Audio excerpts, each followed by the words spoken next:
हे guys welcome back to the tech Rajesha YouTube channel. आजको भिडियोमा चाहिँ म तपाईहरुलाई eSewa एकाउन्ट चाहिँ कसरी खोल्ने भनेर चाहिँ सिकाउन गइरहेको छु। eSewa भनेको चाहिँ डिजिटल वालेट हो हैन। यसबाट चाहिँ हामीले खानेपानीको बिलहरु अनि त्यसपछि फन्ड ट्रान्सफरहरु धेरै कुराहरु चाहिँ यहाँबाट गर्न मिल्छ हैन। तपाईले पनि अवश्य नै सुन्नु भएको होला। त्यसैले आउनुहोस् ढिला नगरिकन भिडियोमा अगाडि बढौं। त्यसको लागि चाहिँ तपाईले सुरुमा चाहिँ प्ले स्टोर ओपन गर्नु होला। यदि आइफोन युज गर्नुहुन्छ भने एप स्टोर ओपन गर्नु होला अनि त्यसपछि eSewa भनेर सर्च गर्नु होला। SEWA अनि त्यसपछि सर्च गर्नु होला। सर्च गरिसकेपछि तपाईको अगाडि यस्तो खालको इन्टरफेस खुल्छ अनि त्यसपछि एपलाई डाउनलोड गर्नु होला। मैले चाहिँ डाउनलोड गरिसकेको छु, त्यही भएर म चाहिँ ओपन गर्न गइरा छु। ओके, अनि यसमा स्किप गरिदिनु होला अनि अलो गरिदिनु होला। यसबाट चाहिँ तपाईको लोकेसन एक्सेस हुन्छ हैन। मेबी लेटर गर्नु भयो नि हुन्छ, तर म चाहिँ अलो नै गरे, अलो नै गरिदिनु होला तपाईहरुले नि। अनि यसपछि तपाईले तपाईको मोबाइल नम्बर राख्नु होला, कुन नम्बरबाट चाहिँ आफ्नो एकाउन्ट खोल्न चाहनुहुन्छ त्यो नम्बर। ओके साथीहरु, अब सबमिटमा क्लिक गर्नु होला। त्यसपछि यहाँ माथिको टिकमा क्लिक गर्नु होला अनि त्यसपछि फेरि साइन अपमा क्लिक गर्नु होला अनि यस्तो इन्टरफेस खुल्छ। यसपछि तपाईले यहाँनिर यो एकाउन्ट खोल्न चाहनुहुन्छ कुन नम्बरबाट, त्यो मोबाइल नम्बर चाहिँ यहाँ माथि राख्नु होला। ओके साथीहरु, अनि त्यसपछि तपाईको नाम राख्नु होला यहाँनिर। ओके साथीहरु, नाम राखिसकेपछि तपाईले तपाईको जेन्डर चुज गर्नु होला, मेल फिमेल अथवा अदर के हुनुहुन्छ। अनि त्यसपछि आई अग्री टर्म्स एन्ड कन्डिसनमा क्लिक गरेर प्रोसिडमा क्लिक गर्नु होला। अनि त्यसपछि तपाईको त्यो जुन नम्बर राख्नु भएको छ त्यसमा चाहिँ एउटा भेरिफाइड पिन आउँछ हैन। आई पनि सक्यो र यहाँ भइ पनि सक्यो। अनि अब यसरी अगाडि जान्छ। अनि त्यसपछि यहाँनिर तपाईलाई एम पिन क्रिएट गर्नको लागि भनेर आउँछ। एम पिन चाहिँ अब यो एम पिन भनेको चाहिँ तपाईले जस्तै ट्रान्जेक्सन गर्दाखेरि तपाईले मोबाइल ब्याङ्किङहरु युज गर्नु भएला ट्रान्जेक्सन गर्दाखेरि 4 डिजिटको पिन चाहिन्छ, त्यस्तै खालको पिन हो हैन। यो चाहिँ तपाईले राख्नु होला। यो पासवर्ड हैन हैन, यो छुट्टै अर्कै खालको पिन हो। तपाईले ट्रान्जेक्सन गर्दाखेरि चाहिने पिन हो। एकै एउटा कुनै पिन राख्नु होला। ओके साथीहरु, यसरी ट्रान्जेक्सन पिन राखिसकेपछि तल डोनमा क्लिक गरिदिनु होला। ओके साथीहरु, अब तपाई फिंगरप्रिन्ट पनि चाहिँ राख्न चाहनुहुन्छ भने पनि यहाँनिरबाट यदि तपाईको मोबाइलले फिंगरप्रिन्ट सपोर्ट गर्छ भने यस्तो खालको आउँछ। तपाईले इनेबल फिंगरप्रिन्ट एक्सेसमा क्लिक गरेर तपाईको फिंगरप्रिन्ट लगाइदिनु भयो भने पनि फिंगरप्रिन्टबाट पनि हुन्छ हैन। अनि त्यसपछि यहाँ डोनमा क्लिक गर्नु होला। अब यति भइसकेपछि चाहिँ तपाईको eSewaको जुन एकाउन्ट छ यो चाहिँ खुलिसक्यो। अब यति गर्दै मात्र हुँदैन हैन, तपाईले केवाईसी चाहिँ भेरिफाई गर्नुपर्ने हुन्छ। केवाईसी चाहिँ अब एकदमै इम्पोर्टेन्ट हुन्छ हैन। त्यसैले तपाईले चाहिँ केवाईसी फर्म चाहिँ अब यहाँनिर जुन आउँछ यो चाहिँ तपाईले फिल अप गरेर चाहिँ यो केवाईसी चाहिँ भर्नुपर्ने हुन्छ। ओके साथीहरु, तपाईहरुले यहाँनिर केवाईसी इन्फर्मेसन भनेर लेखेको देख्नु भयो होला। यहाँनिर अपडेटमा क्लिक गर्नु होला अनि त्यसपछि तपाईको अगाडि यस्तो खालको इन्टरफेस खुल्छ। त्यसपछि यहाँ तल जुन यो बिगिन छ यसमा क्लिक गर्नु होला अनि अलो गरिदिनु होला। अनि यहाँनिर तपाईको अगाडि नै राखेको नाम नै आउँछ हैन। यहाँ चाहिँ 3 स्टेप चाहिँ तपाईले भर्नुपर्ने हुन्छ। एउटामा चाहिँ तपाईको आफ्नै बारेमा पर्सनल इन्फर्मेसन अनि त्यसपछि आफ्नो एड्रेसहरु हुन्छ। अनि त्यो गरेर चाहिँ हामीले 3 स्टेप चाहिँ भेरिफाई गर्नुपर्ने हुन्छ। तपाईले पहिला राखेको नाम चाहिँ यहाँ सुरुमा आइसक्यो हैन। सो तपाईको मिडल नेम छ भने पनि तपाईले यहाँनिर राख्न सक्नुहुन्छ। अनि तपाईले तपाईको डेट अफ बर्थ चाहिँ सिलेक्ट गर्नु होला।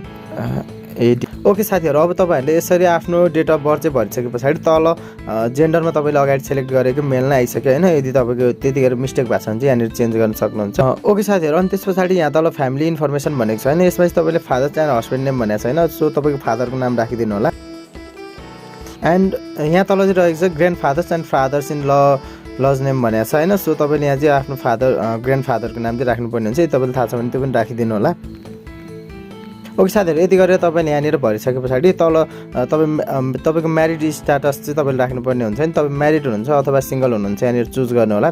अनि तल त्यो भन्दा तल गएर तपाईको अकुपेसन रहेको छ। अकुपेसनमा चाहिँ तपाई के काम गर्नुहुन्छ त्यो चुज गर्नु होला अथवा के नि गर्नुहुन्न भने अदर्समा क्लिक गर्नु होला। अनि त्यसपछि तपाईले प्यान कार्ड बनाउनु भएको छ भनेदेखि तपाईको प्यान नम्बर चाहिँ राख्नु होला हैन। यो एडिसनल हो, अप्सनल भनेर यहाँ आएको छ हैन। त्यसैले तपाईले तपाईको प्यान नम्बर छ भनेदेखि प्यान नम्बर यहाँनिर राख्नु होला। ओके साथीहरु, अब मैले चाहिँ यहाँनिर प्यान नम्बर पनि राखिसकेँ हैन। मेरो चाहिँ प्यान कार्ड छ, यदि तपाईको पनि छ भने राख्नु होला। अनि त्यसपछि यहाँ अप्सनलमा भनेको छ हैन इमेल एड्रेस पनि राख्नुपर्छ। यदि तपाईको छ भने त्यो पनि राखिदिनु होला।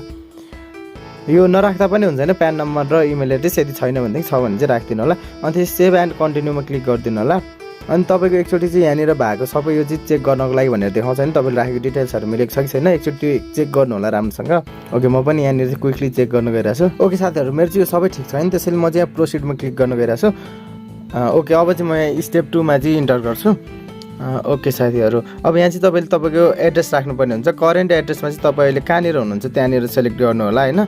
जस्तै बागमती प्रदेश अथवा प्रदेश नम्बर अर्को पनि यहाँनिर जुन रहेको छ मध्य प्रदेश भन्ने यसमा चाहिँ तपाईँले चुज गर्नु होला। म चाहिँ बागमती प्रदेशमा बस्छु, त्यसैले डिस्ट्रिक्ट चुज गर्नुपर्ने हुन्छ। त्यस पछाडि काठमाडौँ, त्यस पछाडि चाहिँ यहाँ तल मल्टिसिपालिटी अथवा आरएम भनेको छ हैन, यो चाहिँ तपाईँले चुज गर्नुपर्ने हुन्छ। तपाईँ कहाँनिर कुन एरियामा बस्नुहुन्छ हैन। साथीहरु मैले चाहिँ काठमाडौँ मेट्रोपोलिटन सिटी भनेर चुज गरेको छु। अनि त्यस पछाडि चाहिँ तपाईँले यहाँनिर बस्ने टोल चाहिँ तपाईँले चुज गर्नुपर्ने हुन्छ नि। म चाहिँ बानेश्वर राखिदिन्छु, म चाहिँ बानेश्वर बसिरहेको छु। ओके साथीहरु, मैले चाहिँ बानेश्वर राखिसकेको छु। अनि त्यसपछि वार्ड नम्बर पनि तपाईँले राख्नुपर्ने हुन्छ 16। अनि त्यस पछाडि चाहिँ अब तपाईँले चाहिँ यहाँ तल गएर चाहिँ तपाईँको यो जुन पर्मानेन्ट एड्रेस रहेको छ त्यो चाहिँ राख्नुपर्ने हुन्छ। यदि तपाईँको सेम हो भने सेम एज करेन्ट एड्रेसमा चाहिँ लेखिदिनु भयो भने तपाईँको सेम नै हुन्छ। तर मेरो छैन हैन, त्यसैले म चाहिँ यहाँनिर अर्कै राख्न गइरहेको छु। सो बागमती प्रदेश नै रहेको छ। प्रदेश चाहिँ काभ्रे पलाञ्चोक, मेरो चाहिँ म मेरो रियलवालामै राख्न गइरहेको छु। अब चाहिँ कहाँनिर हो भनेर। ओके साथीहरू, टोल रहेको छ। ओके साथीहरू, तपाईँहरूले यहाँ टोल राखिसके पछाडि तपाईँले वार्ड नम्बर राख्नुपर्ने हुन्छ। मैले नि यहाँनिर मेरो वार्ड नम्बर चाहिँ राखिसकेँ। ओके साथीहरू, अनि त्यस पछाडि यहाँ तल कन्ट्याक्ट डिटेल्स भनेको छ हैन, यो चाहिँ अप्सनल हो हैन। यहाँ चाहिँ तपाईँले के नभर्दा नि हुन्छ। त्यसैले सेभ एन्ड कन्टिन्यूमा चाहिँ क्लिक गर्नु होला। अनि त्यसपछि फेरि यहाँनिर चाहिँ एकचोटि तपाईँले राखेको डिटेल्सहरू चाहिँ मिलेको छ कि छैन भनेर चेक गर्नको लागि चाहिँ यस्तो खालको इन्टरफेस खोल्छ। एकचोटि सबै चेक गर्नु होला नि। म पनि क्विकली चेक गर्न गइरहेको छु। ओके साथीहरू, स्क्रोल डाउन गर्नु होला अनि यहाँ प्रोसिडमा चाहिँ क्लिक गर्नु होला। सबै ठिक छ मेरो चाहिँ, मैले नि प्रोसिडमा क्लिक गरेँ। अब यो चाहिँ हाम्रो लास्ट स्टेप हुन्छ हैन, यहाँबाट चाहिँ हाम्रो भेरिफाई हुन्छ। अनि यहाँनिर चाहिँ तपाईँले लास्ट स्टेपको लागि चाहिँ तपाईँले चाहिने डकुमेन्टहरू चाहिँ तपाईँले यहाँनिर राख्नुपर्ने हुन्छ। अपलोड यो पिक्चर भनेको छ हैन, सुरुमा चाहिँ यहाँनिर तपाईँले तपाईँको पिक्चर युज अपलोड गर्नुपर्ने हुन्छ। अनि यहाँभन्दा तल चाहिँ तपाईँले डकुमेन्ट चाहिँ के डकुमेन्ट युज गर्नुहुन्छ, सिटिजनसिप, पासपोर्ट, ड्राइभिङ लाइसेन्स अथवा भोटर आइडी। सो म चाहिँ यहाँनिर पहिला मेरो फोटो चुज गर्न गइरहेको छु। टेक अ फोटो अथवा चुज फ्रम ग्यालेरी म चुज गर्न गइरहेको छु हैन। तपाईँले अगाडि नै खिचेर राख्नु होला किनभने सजिलो हुन्छ पछि। यहाँनिर चाहिँ म पासवर्ड राख्न गइरहेको छु। सो यहाँनिर चाहिँ सिटिजनसिप नम्बर रहेको छ। ओके साथीहरू, मैले यहाँनिर मेरो सिटिजनसिप नागरिकता नम्बर पनि राखिसकेँ। अनि त्यस पछाडि तपाईँले यहाँ तल पासवर्ड नम्बर भनेको छ नि, तपाईँको पासवर्ड राख्नु भएको छ नि, तपाईँले पनि चाहिँ पासवर्ड नम्बर राख्नु होला। ओके साथीहरू, अहिले चाहिँ मैले मेरो पासवर्ड नम्बर पनि राखिसकेँ। र अब त्यस पछाडि चाहिँ तपाईँको यहाँनिर तल इस्यु डेट भनेको छ नि, यो चाहिँ कहिले बनेको, त्यो बनेको डेट पनि राख्नुपर्ने हुन्छ। ओके साथीहरू, अनि त्यस पछाडि यहाँ तल एक्सपायरी डेट रहेको छ होइन, तपाईँले एक्सपायरी डेट पनि चाहिँ चुज गर्नु होला। ओके, म चाहिँ एडीमा राखिरहेको छु होइन। तपाईँले पनि चाहिँ यहाँ एडी अथवा विक्रम शपथ केमा चाहिँ राख्नुहुन्छ होइन, त्यो चाहिँ सेलेक्ट गर्नु होला। ओके साथीहरू, मैले चाहिँ मेरो यहाँ एक्सपायरी डेट पनि राखिसकेँ होइन। अनि त्यस पछाडि चाहिँ इस्यु एड्रेस, यो तपाईँको जुन डकुमेन्ट छ यो चाहिँ कहाँबाट इस्यु भएको, त्यो एरियाको ठाउँको नाम पनि चाहिँ राख्नुपर्ने हुन्छ। सो म पनि यहाँ सेलेक्ट गर्न गइरहेको छु। अनि त्यस पछाडि तपाईँले यहाँनिर चाहिँ पासपोर्टको चाहिँ फोटो राख्नुपर्ने हुन्छ। तपाईँ नागरिकताले गरे पनि पासपोर्टले गरे पनि तपाईँको दुईतिरको फोटो चाहिन्छ होइन, फ्रन्ट एन्ड ब्याक भनेको छ। सो म पनि चाहिँ यहाँ मेरो पासपोर्टको फोटो राख्न गइरहेको छु। Take a photo choose from gallery मैले अगाडि नै चाहिँ खिचेर राखिसकेको छु होइन। ओके, एन्ड मैले अगाडिको पनि सेलेक्ट गरिदिएँ। अब फ्रन्टको यो तपाईँलाई पासवर्डको चाहिँ ब्याक साइडको भन्दाखेरि तपाईँको लास्टको अगाडि हुन्छ होइन, त्यो चाहिँ तपाईँले यहाँनिर राख्नुपर्ने हुन्छ। ओके साथीहरू, अहिले चाहिँ मैले मेरो पासवर्डको चाहिँ अगाडिपट्टिको पनि पछाडिपट्टिको पनि चाहिँ फोटो चाहिँ यहाँनिर राखिसकेँ होइन। अब चाहिँ प्रोसिडमा क्लिक गर्नु होला।